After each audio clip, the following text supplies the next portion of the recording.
है कि मैं किसी काल में नहीं था, अथवा तू नहीं था, अथवा ये राजा लोग नहीं थे, और ना ऐसा ही है कि इससे आगे हम सब नहीं रहेंगे।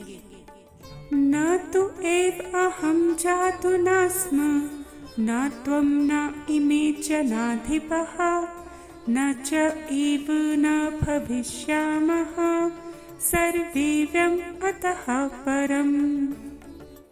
यह श्लोक अति गूढ़ है, जो कि यह बता रहा है कि जब से ये सृष्टि बनी है तब से तुम भी बने हो, तब से तुम हो, मैं हूँ, और ये राजा लोग जिनको तुम हराना चाहते हो वो भी हैं।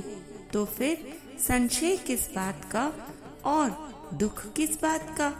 तो यह बहुत ही ज्यादा समझने लायक श्लोक है। अगर आप समझ सके तो ये जानिए कि आप किसी न किसी रूप में इस धरती पर, इस सृष्टि में थे, और भगवान तो हमेशा से ही थे, तभी तो ये सृष्टि है। और जिन लोगों से आप अपना युद्ध कर रहे हैं वो भी हैं, ये सब नित्य हैं। तब आप यह सवाल अपने मन में अवश्य ला सकते हैं कि भाई मैं तो इतने दिनों से नहीं था, मैं तो अभी 30 साल का हूँ, मैं तो अभी 40 साल का हूँ, मैं तो 20 साल का हूँ, या मैं तो इतने साल की हूँ, जितने भी साल के आप हैं।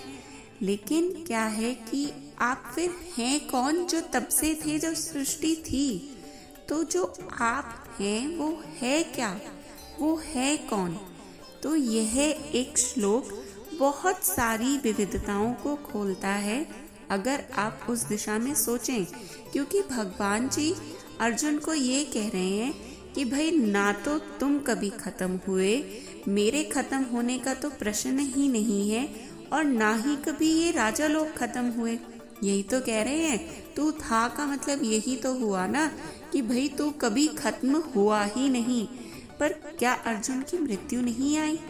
क्या कृष्ण जी ने अपना कृष्ण वाला शरीर नहीं छोड़ा? क्या सभी राजा लोग मरे नहीं?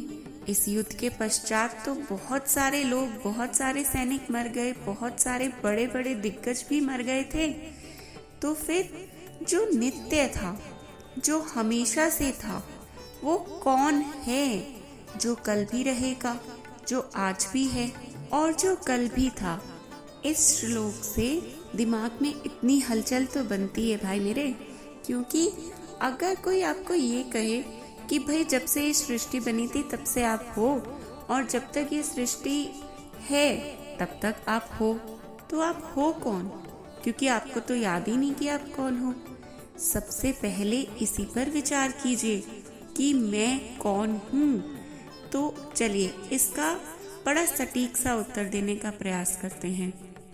इसको इस तरीके से समझने की कोशिश करते हैं कि क्या आप नहीं हैं। जब आप इस चीज पर आएंगे और उस पर क्रॉस लगाते जाएंगे कि ये मैं नहीं हूँ, तब फाइनली आप एक कंक्लूजन पे पहुँच पाएंगे कि ये मैं हूँ। तो सबसे पहले जो हम अपने आप को देखते हैं, हम क्या हैं? हमें अपना बॉडी दिखता है। तो क्या आप ये बॉडी हैं? क्या आप ये शरीर हैं? नहीं, ये शरीर आप डेफिनेटली नहीं हैं। ये आपने बहुत बार सुना होगा, कई बार बहुत बड़े बड़े महात्माओं से, कई बार ऐसे ही कहीं पे भी सुना होगा कि ये शरीर आपका नहीं है। पता है, ये एक लाइन, सिर्फ इस एक लाइन को भी अगर आप जीवन में जी लें, मतलब इसको याद नहीं करना है, इसको लिखना नहीं है, इसको रटना नहीं है, इसको जीना है। जब अगर आप ये मान लें कि this body doesn't belong to me, आप एक स्थिति पर, आप एक हायर लेवल पर पहुंचने लगेंगे। चलिए सपोजिटली हमने मान लिया कि ये बॉडी हमारा नहीं है और हमने उसको धारण भी कर लिया। फिर हम नेक्स्ट लेवल पे गए कि भाई मन, हृदय, बुद्धि, चित्त, क्या ये मैं हूँ? क्या मन में हूँ? क्या हृदय में हूँ? क्या बुद्धि में हूँ? क्या चित्त में हूँ? नहीं, ये भी आप नहीं हैं। ना ही तो आप मन हैं, ना ही आप बुद्धि हैं, ना ही आप चित्त हैं, और ना ही आप ईगो, अहंकार हैं। तो आप हैं कौन? क्या आप एक सोल हैं? तो तो सोल तो सबका एक जैसा होता है, तो फिर उसमें अलग क्या है? कहा जाता है ना कि आत्मा तो परमात्मा का ही स्वरूप है, परमात्मा का एक अंश है, तो वो सबका एक जैसा ही है। तो आपका अलग क्या है? आपका अलग है आपका आत्मा के ऊपर का भाव, आपका अलग है आपके चित्त के ऊपर पड़े हुए इम्प्रेशन। और वो चित्त के इम्प्रेशंस जो हैं वो आपकी आत्मा को, आपकी बुद्धि को, आपके मन को एक भाव देते हैं और उसी भाव से आप चलते हैं। जब वो भाव ऊपर या नीचे होता है तब आपकी प्राण वायु की स्थिति अर्थात आपके मन की स्थिति, आपके हृदय की स्थिति, आपके चित्त की स्थिति ऊपर या नीचे होती है। अब यहाँ पर ऊपर या नीचे से मतलब ऐसे ही नहीं है। ऊपर का मतलब है कि भगवान की तरफ, नीचे का मतलब है संसार की तरफ। तो जब आप ईश्वर तत्व के करीब पहुँचने लगते हैं, दैट इज यू।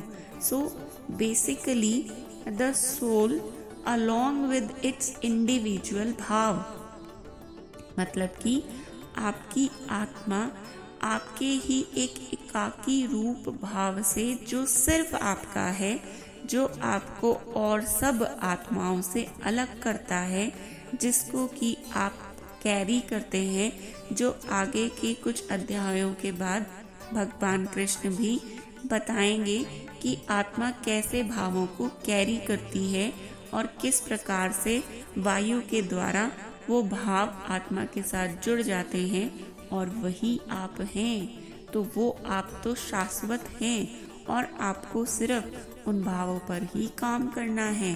तो होपफुली आपको कुछ इंसाइट आई होगी। अगर नहीं आई है तो कृपया हमसे पूछिए कि आप क्या जानना चाहते हैं। तब हम आगे के वीडियो का एक अलग तरीके से प्रेजेंटेशन करेंगे। होपफुली आपको अच्छा लगा होगा। एक दिन बाद फिर मिलेंगे अगले वीडियो में। तब तक के लिए जय श्री कृष्ण।